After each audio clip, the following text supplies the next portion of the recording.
Hello everyone, welcome to JWell Chess Academy. And today our topic is how the chess pieces moves and how they capture. So this is the king. Kings can vary quite a bit in appearance from the chess set to chess set. The king can be identified by the fact it is the tallest piece. In many chess sets, the king also has a cross on top. The king is the most important piece in your army. If you allow your king to be a checkmated, you have lost the game. Checkmate means that your opponent can capture your king on the next move, and there is nothing you can do about it. On the other hand, if you have checkmate your opponent's king and you have won the game,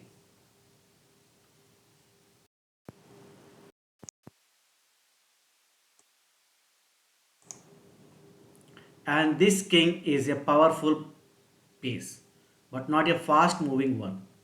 From any square he occupies, he can move only one square in any direction. For example, from the e5 square, the king can move straight ahead and e6 square, right to the f5 square, backward to the e4 square, left to the d5 square, or diagonally to the d6, f6, f4, and d4. And here are the squares to which is the black king on b7 can move. Note that it cannot move to the b8 or a6 squares. Neither the king nor any of your other pieces can move to a square occupied by the another one of your pieces, your own pieces. This is simple thing. King can go any direction but only one step. It can go any direction but only one move. Either standing lines or sleeping lines or diagonal. But only one move. So I will give you an example. So in this exercise, you will use the white king to capture all of the black pawns on the board. That black pawns will not move. The king must capture a pawn on every move. So look here. So now you can capture the black pawn with your king, right? Because you have a chance to kill. Very good. So again you can capture the d5 pawn and e5. Now f4, e3, d3 and c3, and last one is b2. So king goes to any direction but only one move, either standing lines or sleeping lines or diagonal. So next one is queen. So this is the queen.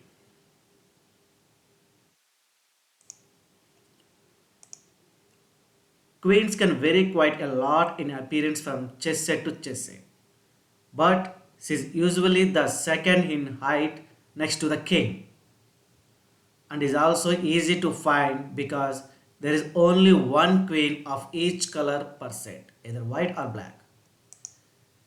The queen is the most powerful piece in your army. She combines the movement of both the rook and the bishop, like a rook, and she can travel vertically along files or horizontally along ranks. And like a bishop, she can also travel the diagonal. She can also travel diagonally. From this position on e5, this queen can move to any of the highlighted square. For example, it could move to g7, e1, b5 or c3.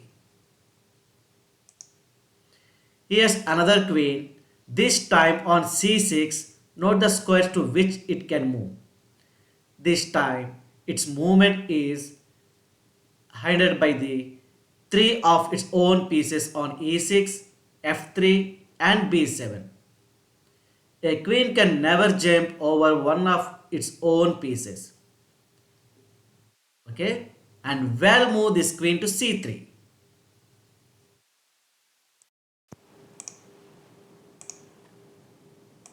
So now I will give you examples.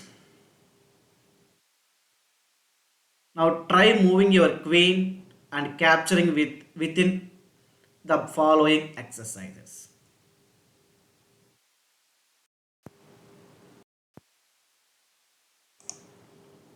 The queen can legally move to only one of the highlighted square.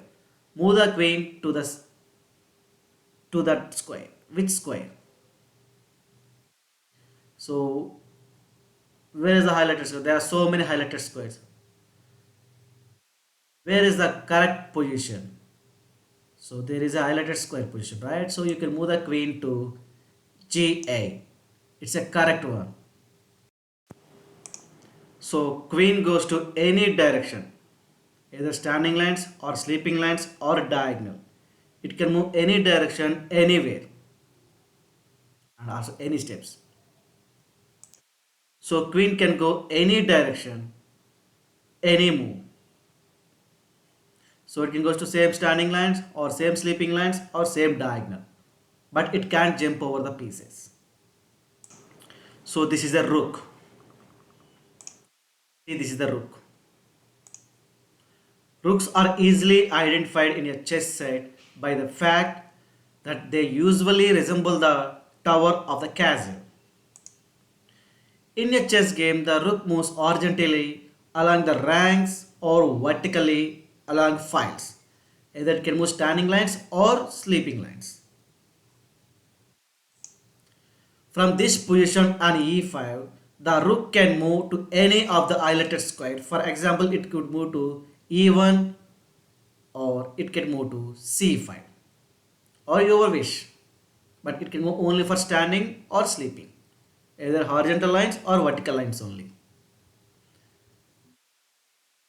And here's another rook, this time on c6. Note that squares to which it can move. This time its movement to by two of its own pieces on c4 and e6. A rook can never jump over one of in its own pieces. So it can move either standing lines or sleeping lines only. And also it can't jump over any other pieces. Only knight can jump over the pieces. So the rook is considered to be a strong piece because of its ability to travel long distance and attack multiple squares simultaneously. Now this rook is attacking the bishop.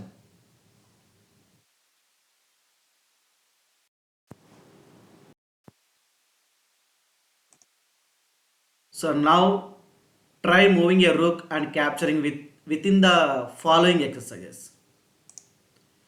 The rook can legally move to only one of the highlighted square.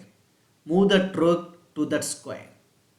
So we have only one rook here. So this is the highlighted square. So rook goes to a6. So this is the correct answer. So next one is knight. So this is the knight. So knights are easily identified in a chess set by the fact they usually look like a horse. In a chess game, the knight has a special L-shaped way of moving. It always moves two squares in one direction and then one another square is left or right. Some people find the knight's movement easier to remember if that they think one straight then one diagonal. So from e5, you can either think of going two straight to e7, then one of over to d7, or you can think of going one straight to e6, then other one is diagonal like d7. So knight goes to L shape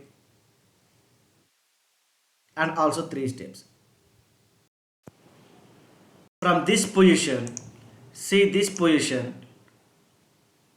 on e5, the knight can move to d7, f7, d3, f3, c6, c4, g6 and g4.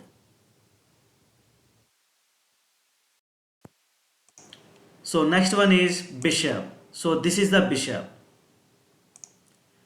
Bishops can usually be identified in a statue type chess set by the notch in the head. Bishop can go only for diagonals, and each side two bishops, two white bishops and two black bishops. In a chess game, the bishop always moves diagonally. Diagonal means slanting lines. From this position on e5, the bishop can move to any of the isolated square. For example, it could move to a1 or it could move to c7. Bishop goes to only for diagonal. It can go standing and sleeping, and also it can jump over the pieces. And last one is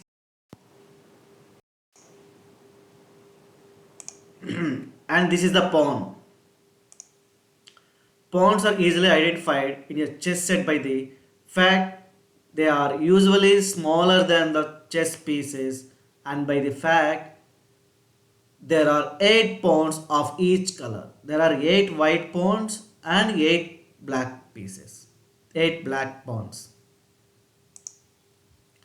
In a chess game, pawns move one square at a time, always forward, never backwards or sidewards.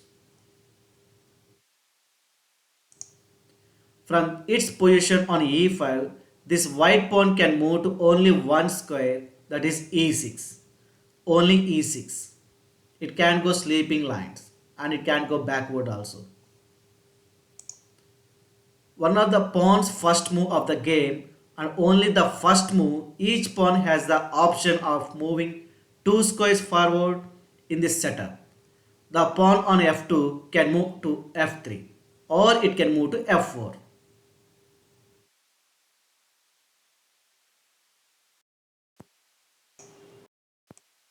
So like all of the pieces except the knight, pawns cannot jump over their own pieces. In this setup, the white pawn on d3 is blocked by its own bishop on d4.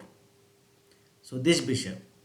So the pawn can move at all. It can move any direction because this bishop is blocking the white pawn like d3 pawn. So now pieces values. So look here, pawn, knight, bishop, rook, queen and king. Now let's learn value of the pieces. And pawn has only 1 point. So pawn has only one point, sorry. And knight has 3 points. Knight has 3 points and bishop also 3 points. And next one is rook. So everyone know, I think rook has 5 points. Rook has how many points? 5 points. Here, so this is the rook and it has 5 points. And next one is queen. Queen has 9 points. And this is the major powerful piece. Queen has 9 points. Then after the queen, king. There is no points. It's like infinity. King has no points. It's infinity. So now everyone know how the pieces moves and how the capturing. So thank you everyone. Have a good day.